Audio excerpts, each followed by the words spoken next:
Welcome, ladies and gentlemen, to... I kind of messed that one up. Welcome, ladies and gentlemen, to another exciting episode. This episode is about your bug-out kit. So,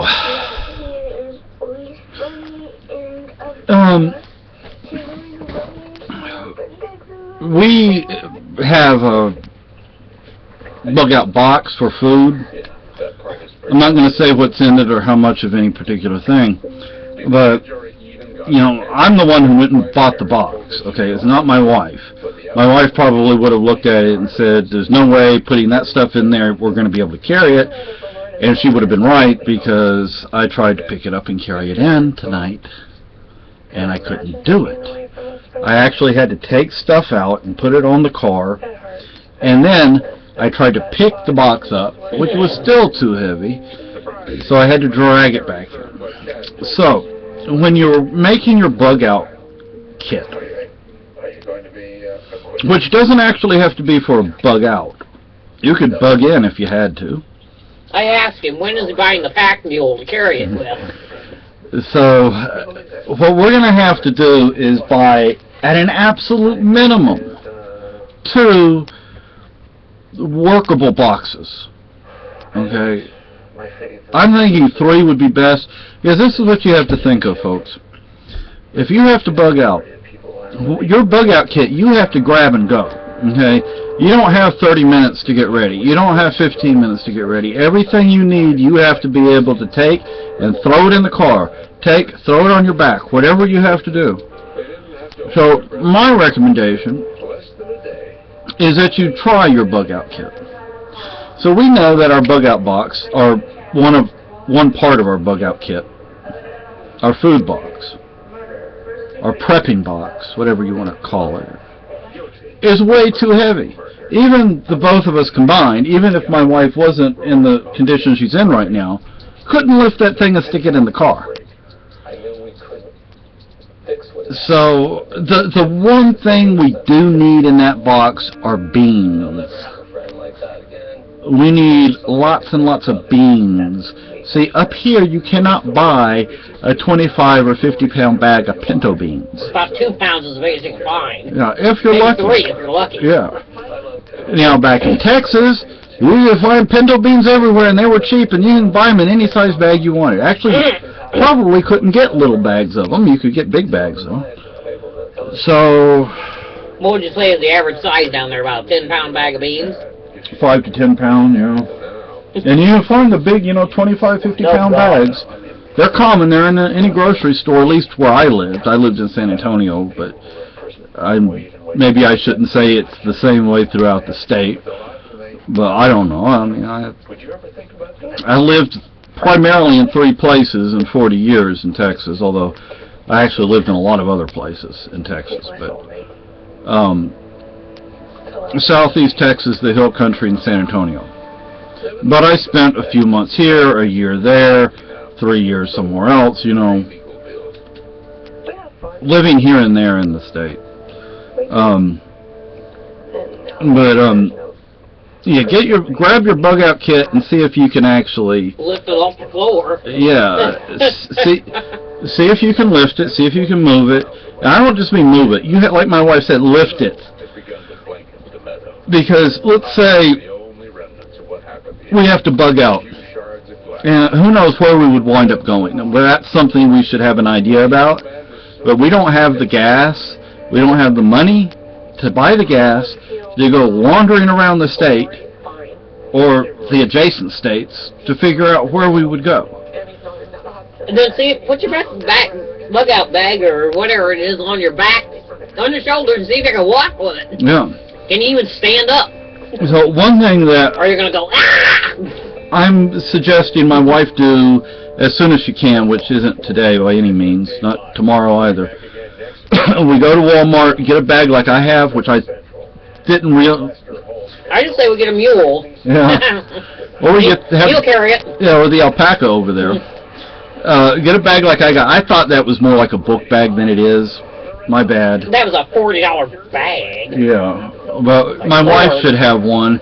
But what I'm thinking is, see, I have Alice gear. I like Alice gear. I don't like Molly gear. I like Alice gear. Okay, call me old school. Gosh, my father started in the Army before they even had Alice gear. Well, that says something.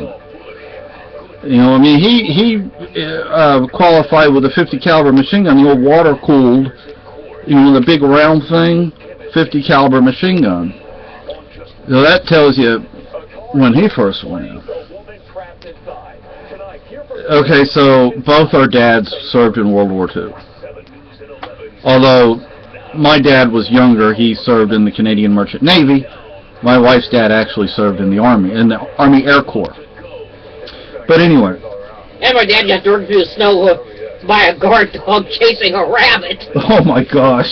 Yeah, my dad was about ready to shoot the guard dog, but the guard dog ranked higher than he did. Oh. Because he was a corporal and the dog was a sergeant. Oh, that's pretty bad. That was, I think, in Steamboat Springs, Colorado. Oh. He was mad as hell.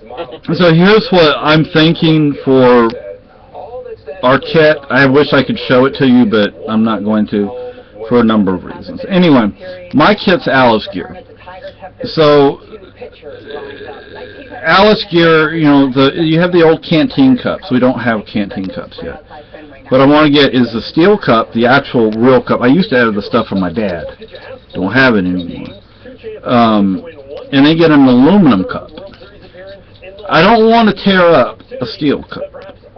The aluminum cup, they're cheap. They're not surplus. They're just made by whoever.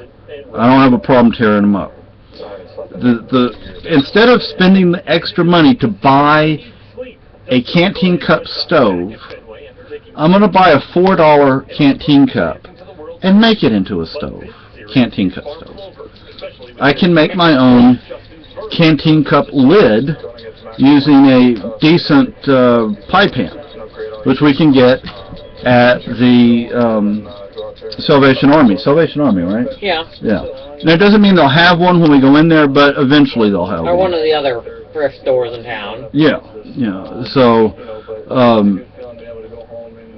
basically, for a canteen cup, you can find plenty of videos on YouTube on how to make one. And I'm hoping the aluminum will do just fine as a canteen cup stove. I don't see why not, but you drill holes in it, or punch holes in it if you have to. The handle part, you cut that off with a pair of tin snips, which we have. See, our toolkit is very haphazard. It's kind of a little here. Hit and miss. Yeah, hit and miss. We got some here, we got some there. It's just, you know, I mean, it started with what my mother had. Well, if we need tools, we should go to the Red Shed and buy them, because they've usually got oodles of them. Yeah. Yeah. I want to get some adjustable wrenches. We have. I think they're older things that are not this crap they push out now. Sturdy stuff. Yeah. You know, the junk that you look at too hard and it might fall apart. Yeah. We have a pair of. Excuse my cough. I don't. Must have got a spice down the wrong way. So anyway. There are a number of things you can do with a canteen cup. So with the canteen cups, you can actually cut the floor of it out and stick like wires in there, like steel shish kebab, you know, sticks or whatever, and that way you can sit the cup in there a little ways if it'll fit. From reading the reviews on Amazon, some of those aluminum cups are not made to really fit on a canteen, on the old 1-quart plastic canteen. They're just cheap, they look good, that's it. It doesn't mean they're all that good. But, you know, for $3 or $4, I'm going to cut it up, you know, so, you know, I'm not spending $10 on a steel canteen cup, a surplus canteen cup, which maybe 100 years from now might actually be worth something. Yeah. You know, I'm not going to cut one of those up. I'm going to spend $3 or $4 on a cheap aluminum canteen cup, and I'm going to cut it up. Plus, this is the first time doing it, So in case I ruin it, oh well. I spent $4, you know, not 10. And anyway, so yeah, your food kit, you really need to be able to lift it. It needs to fit into whatever vehicle you're going to bug out in. Lift it, carry it, put it on your back, walk a ways with it. No. And I don't mean just down the steps and out the door. Now, one thing that I want to do, for those who do not know about the way things are here in Cary. Stuff around on these damn mountains and see how far you get, you know. Yeah, you do need a pack animal, believe me. And, you know, with the stuff we would bug out with, it would load down the car. Just the food box itself would load down the car considerably. But, you know, the nice thing is, this is rural. If we did have to take off, we have quick access to Route 12, to Route 101, to Route 9, etc. But that's not really where you want to be going. You want to avoid such places. That's where the Army, the National Guard, the police are going to have up the barricades and the roadblocks. So you just go on these little backcountry roads. The problem with those is you don't know where the hell you're going. Yeah.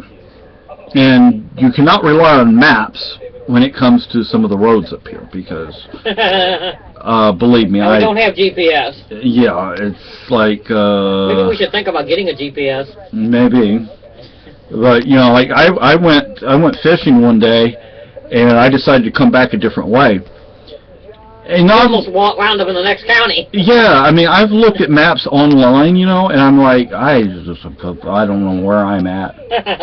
I at one point I said, well, you know what, maybe I should just turn around. But then I was like, well, you know what, I am so lost that if I just turned around, I would get even more lost. So I'll put a homing device in you and yeah. Beep beep beep beep. So I don't know how long it took to get back home, but it took a while. And could I find those places again today? Probably not. Probably not. But see, there are a lot of little places like that throughout the state, and most of the roads are small. They're very few significant. I don't want to say major. I want to say significant. Wait for Pepe Le Pew to come along and follow him, you know. Yeah. So what I like us. Skunks up here tend to be friendly. Yeah, which is kind of nice actually. One of our friends. They kind of look at you like, Yeah, one of our friends, he actually shooed one out of his house, and it didn't spray. Yeah. And then we have one that comes up. He's a huge one too, and he comes up he here. He likes the neighbor's cat. Yeah, they hang out together, and we drove up one night. He was over here. He saw us and he just skedaddled. Once I was walking Lucky over by this retaining wall, and I didn't see the skunk at first. He seen you. Yeah, he saw me. Now he turned around. He faced me though. You know, usually they put their tail up at you, toward you. Back. Yeah. Butt towards you. But he faced me, but he also put his hind end up. So I knew, you know, hey. He was warning you. Yeah. You know, and I just walked right by him. I probably was maybe a foot or two away. He didn't spray. I was afraid. Oh my gosh, my wife's going to be pissed because I'm going to get sprayed. But she would not let me in the house. Well, do you blame me? No, I don't. But I was concerned. I was like, oh gosh, this skunk is going to spray me all my years walking through the woods. And, you know, now, you know, I'm 50 years old and now I get sprayed. No, I had to move to New Hampshire to get sprayed by a skunk. Yeah, in Texas, I walked through the woods all the time as a kid. We probably didn't see many skunks down there, did you? Oh, yeah, there are a lot of them. No, I wouldn't think they would like that hot, dry climate. A lot of them. I think they'd about dry up and... Yeah, I walk through the woods at night, man, it's nothing. I sleep in the woods at night by myself with nothing. Skunk probably walk past and go, Yeah, now you do hear things. You know, you're sleeping out there under a tree and you hear something, and it's best just to kind of ignore it. Yeah, because it might be a skunk, it might be a coyote, it might be a rattlesnake. Yeah, so you just kind of like, okay, you know, because you know it's going to pass. You know, I mean, once I was sleeping in an old army tent, and I had a goat come up to me. Oh God! And well, at least it's a goat. Yeah. Bah. And so anyway, so yeah, your bug out kit. I know I'm just going on and on. But I can't imagine that. When the goat dudes come. he was dying. He wanted somebody to be with him. Yeah. Did he stay with you, or just kind of? You know, some of the kids in the tent shoot him out, and the next day I found him out there dead. Was it like a domesticated goat that got loose? Yeah. It was. Poor thing. He wanted somebody to help him. Yeah. He wanted help. Yeah. Not gonna hurt anybody. No. He was an old goat. Bah. Yeah. But so John gets in my lap because he wants to be petted and everything. Then he sees his sister run by. You cannot keep kittens. I mean, kittens are like distracted by the smallest thing. But anyway, so yeah, your bug out kit, we really need to get working on ours. But what I was going to say earlier, I like Alice gear, but yeah. My wife, if she gets a bag, excuse me, like I have, which I hope she does because that's like perfect. You don't have to use Alice gear on it, but you can. You can use Molly gear on it. You can use other things on it as well. And what I would hope she would get, the Nalgene bottles, which I used to use when I was backpacking, they're 1 liter bottles, and you can buy metal cups, they're round metal cups that go on the bottom of the canteen, and that way you get 2 of those. You take one and make it into a stove, canteen cup stove. The other one you use as a cup. It would be nice to get the one that we get her for drinking out of. It would be nice to get one that has measurements on it. Can't always find them, but up here people are outdoorsy, so we probably could find one. It would be finding the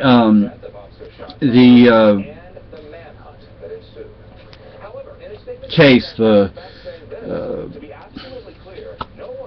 holster that you put the Nalgene bottle in. I haven't found any up here. I haven't found any online.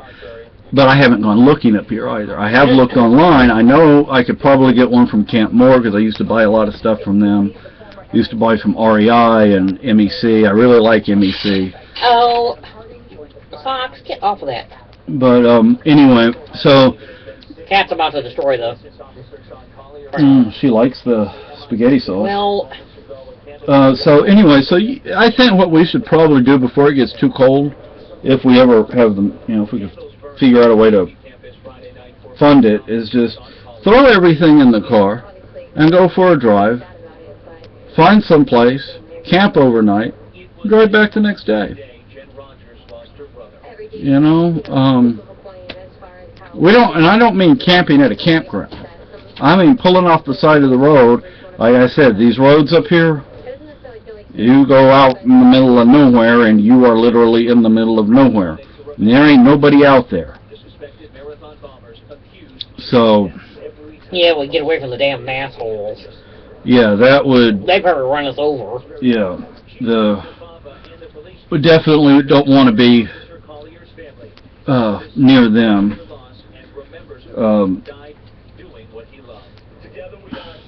Let's get off the main drag, basically. Yeah. John, your tail's getting longer. You're learning how to use it, too. Yeah, it keeps me balanced. He's going to hit that bag and he's going to slide right off. And we found some of the Halloween stuff tonight, but not all of it. Well, we were pitch black. Yeah. So, we still got to look for the rest of the Halloween stuff. We want to get some good flashlights and go down there and look around, or not?